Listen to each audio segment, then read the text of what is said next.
जी इलायची के ट्रक में 10 गोलियां गांजा भी आ जाए। अरे अविनाश तो बढ़िया काम कर रहा था। अरे वैशाली। जी बाबूजी।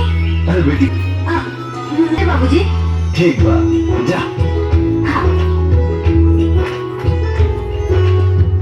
मन खुश हो गए, बेटिया बिल्कुल गुड़िया रानी लगत है।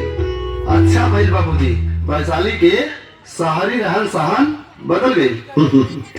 अचानक वैशाली में परिवर्तन कैसे आए? सोचे वाली बात बा। उदय तू नाके सोचता ना, वैशाली शहर जाके भी हमनी के संस्कार ना भूलल, ये तो हमनी खातिर मान सम्मान के बात है।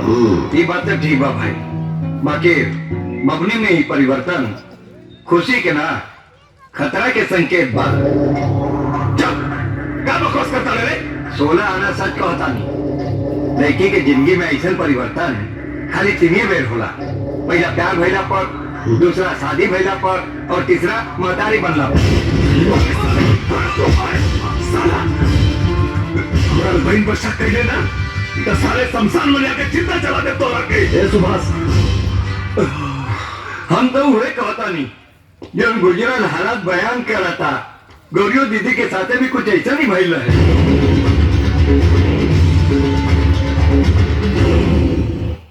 निमन से सेवा करो तो मेवा मिली, बुझाइल? ना ना, बहुत अच्छा से सेवा करेले। तू के हो बेटी? हम तरह के ना पहचानी। हम राउर होके वाला चुटकी पतो वैशाली है। पर देवर जी तो तेरा बारे में कबो कुछ नहीं बतौले। अरे कैसे बताइए दीदी, वो तो जानते नहीं खन कि उनकरा से हमरा प्यार हो गई बा। लेकिन वो के हमसे बहुत प्यार करेनी। जाना तानी अम्मा जी, आजकल के जमाना ना बहुत खराब बा। अरे लड़का लड़की प्यार तक कर लेता रे सन, लेकिन उनकर घर वाले इनकार कर देता रे। यही खातिर, बस यही खातिर हम पक्का करे आगल बानी कि रहुआ लोगन के हम पसंद पानी की ना।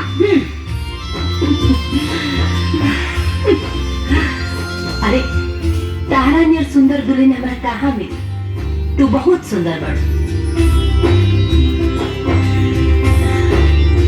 खुश रह। अपने जैसे माई भी हमके ना मिली।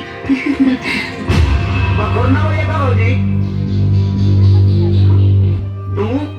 का देवर जी, ई उन्हें झुमका वाली चुड़ैली है ना? हाँ, ई वही है। बेस बदल गई भी है। चल निकल। आय हाय, घरे से तो निकाल देबा, लेकिन हमके अपना दिल से कैसे निकलबा हो? ए हो हमार खेसारी, आई लव यू यार। हाँ? बिना अंगुली पकड़ ले, कपार पर चढ़ल जाता रे। बेटा ढेर चोना बना मत करा। अम्मा जी अपन पतो बनावे खातिर राजी हो गइल बानी। अब तू हाँ कर दे ना यार।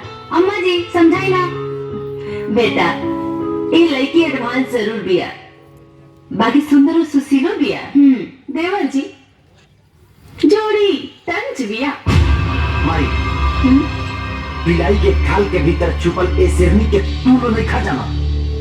1 नंबर के घमंडी, 2 नंबर के बेरहम, और 3 नंबर के बेशरम हिया।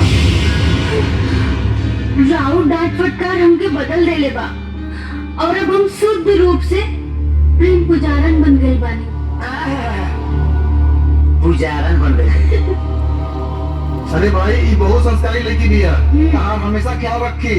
भैया ए नौटंकी बच के तू नहीं खा जाना।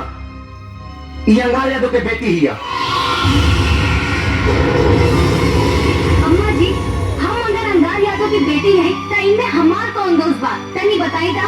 आ लोग हमार बाबूजी के धन दौलत से जरेला, तो इनमें उनकर कौन दोस्त बा? सब गलती था हमार बा। चल निकल यहाँ से। फिर कबो दोबारा हमारे घर के तरफ आँख उठा के मत देख। ठीक बा, हम चल जाए भैया से, लेकिन एक बार वो कह दी कि हमरा से प्यार करेनी। नफरत कर ले तोरा से और तोरा खानदान से। लगा था हमार मौत ही हमार मोहब्बत की सच्चाई साबित करी। क्या झूठा ही नहीं है, टाइम पास कर रही। चल चल निकल, बता के कहीं ना पत्थर में डूब मत। ठीक बा, राहुल अगर ये ख्वाहिश बाना तो मोहब्बत की कसम हम राहुल ये ख्वाहिश जरूर पूरा करें। जो हमारा मत खो।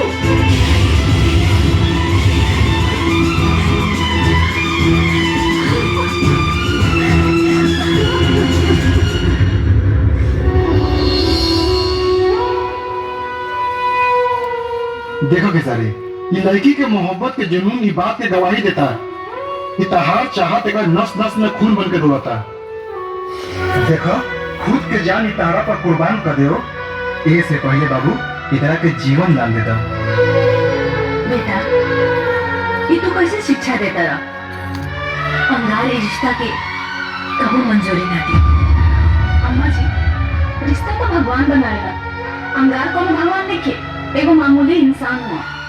देवर जी, अगर तोहरे दिन में लड़की खातिर तनको चाहत बाना तो जाके ओकरा के अपना ली, जब होखी तो हम निकल जाए।